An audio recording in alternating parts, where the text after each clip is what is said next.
बिहार चुनाव में पूरा जोर लगा रही भारतीय जनता पार्टी में अंदरूनी कलह नजर आने लगे हैं। जन स्वराज पार्टी के संस्थापक प्रशांत किशोर ने बीजेपी और जेडीयू के खिलाफ आरोपों का जो मोर्चा खोला था, उसमें उन्हें कामयाबी मिलती दिख रही है। प्रशांत किशोर ने डिप्टी सीएम और बीजेपी नेता सम्राट चौधरी, बीजेपी प्रदेश अध्यक्ष दिलीप जायसवाल के साथ साथ जेडीयू नेता अशोक चौधरी पर भ्रष्टाचार के गंभीर आरोप लगाए हैं।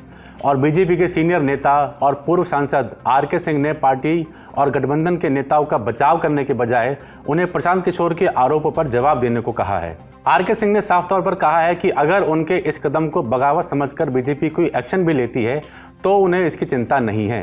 इंडिया टुडे से जुड़े रोहित सिंह से बात करते हुए आर.के. सिंह ने कहा, मेरा तो मानना है कि जिन पर आरोप लगाया गया है उनको उसका उत्तर देना चाहिए। यही बात जदयू के प्रवक्ता ने भी कही और मैं उससे सहमत हूँ।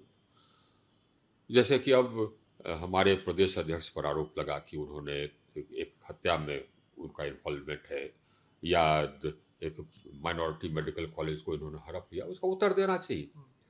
सम्राट चौधरी पर उसने आरोप लगाया कि नहीं साहब, सो ये फर्जी डिग्री दिखा रहे हैं, ये 7वीं फेल है इत्यादि, ये हत्या में आरोपित है। इसका उत्तर देना चाहिए। उत्तर नहीं देने से क्या होता है कि पार्टी की छवि धूमिल होती है, सरकार की छवि धूमिल होती है, लोग उसको सच मान लेते हैं। अगर सच है तो बोल दीजिए, आप रिजाइन कर दीजिए। अगर नहीं सच है तो आप उस पर मानहानि का मुकदमा कीजिए प्रशांत किशोर पर। आप सच्चाई क्या है सो बताइए। आर.के. सिंह ने गठबंधन के साथी जेडीयू मंत्री अशोक चौधरी को भी नहीं बख्शा। उन्होंने मांग की कि अशोक चौधरी को भी प्रशांत किशोर के आरोपों पर सफाई देनी चाहिए।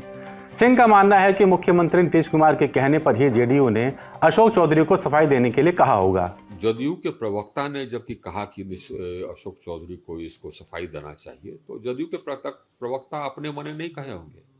ये जरूर नीतीश कुमार के सहमति लेने पर ही या नीतीश कुमार के आदेश पर ही कहे होंगे। यही मैं कह रहा हूँ और ये बात सही है। ये नीतीश कुमार जब पहले टर्म में थे तो उसी समय में भारत सरकार से लौट करके आया था और उनके साथ हमको 3 साल काम करने का मौका लगा था। तो ये ईमानदार थे, बिल्कुल ईमानदार थे और हम लोगों को काम करने के लिए बिल्कुल फ्री हैंड दिए थे। भले उसके दौरान उनके पार्टी के कुछ लोगों पर भी हमको कार्रवाई करनी पड़ी, कभी उन्होंने कुछ कहा नहीं। आज तक की रिपोर्ट के मुताबिक प्रशांत किशोर ने डिप्टी सीएम सम्राट चौधरी को नाम बदलने का विशेषज्ञ बताया। जन स्वराज पार्टी के नेता ने दावा किया कि सम्राट चौधरी पर साल 1998 में कांग्रेस नेता सदानंद सिंह की बम मारकर हत्या करने का आरोप है।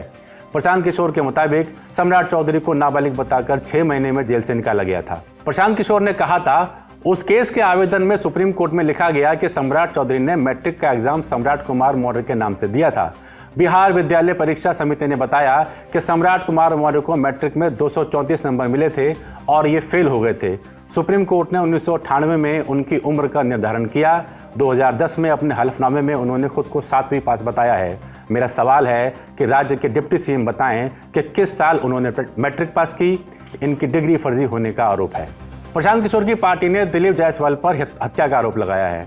जेएसपी की प्रेस कॉन्फ्रेंस में कहा गया कि राजेश शाह नामक व्यक्ति की हत्या के मामले से जायसवाल को गलत तरीके से बचाया गया। पार्टी ने इस केस को फिर से खोलने के लिए हाईकोर्ट का रुख किया है। इसके अलावा प्रशांत ने बिहार के स्वास्थ्य मंत्री मंगल पांडे पर भी आरोप लगाए। 19 सितंबर की प्रेस कॉन्फ्रेंस में उन्होंने बताया था कि मंगल पांडे ने अपने पिता के जरिए दिलीप जायसवाल से फ्लैट खरीदने के लिए 25 लाख रुपए लिए थे। प्रशांत ने आगे पूछा था कि जब मंगल पांडे के पास 25 लाख रुपए नहीं थे तो उनकी पत्नी के अकाउंट में 2 करोड़ 12 लाख रुपए कहां से आए। प्रशांत ने यह भी दावा किया कि पिछले 2 सालों में जेडीयू मंत्री अशोक चौधरी और उनके परिवार ने करीब 200 करोड़ रुपए की जमीन खरीदी है। इन आरोपों पर प्रशांत किशोर ने दस्तावेज भी दिखाए थे। अब आर.के. सिंह इन सभी नेताओं से कह रहे हैं कि उन्हें आरोपों के जवाब देने चाहिए और ऐसा कहने पर आर.के. सिंह को कोई चिंता भी नहीं है। अब आगे क्या होता है ये देखने वाली बात है। आपके लिए स्टोरी लिखी थी हमारे साथी मोहम्मद जीशान ने। देखते रहिए दी लल्लन टॉप।